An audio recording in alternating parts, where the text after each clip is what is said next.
তুই কখনো খেয়াল করছিস আমরা যেই সময়টা পার করতেছি এটা আগের মতো না। আগে মানুষ মিথ্যা বললে লজ্জা পাইত, এখন মিথ্যা বলাটা নরমাল হইয়া গেছে। আগে গুনাহ করলে মানুষ লুকাইত, এখন গর্ব কইরা দেখায়।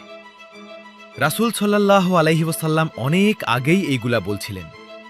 শেষ সময় আসার আগে এইসব বাড়তে থাকবে। আর একটা জিনিস খেয়াল কর, সময়টা কেমন দ্রুত চলে যাইতেছে, তাই না?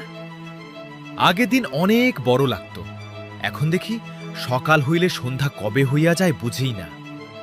এগুলা সবই ছোট ছোট আলামত, ভয়ের জন্য না, ওয়ার্নিং হিসেবে।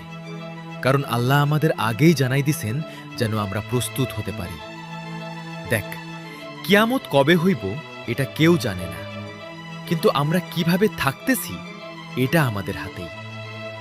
আজকে একটা প্রশ্ন নিজেকে কর, যদি আজকেই সব শেষ হইয়া যায়, আমি কি রেডি?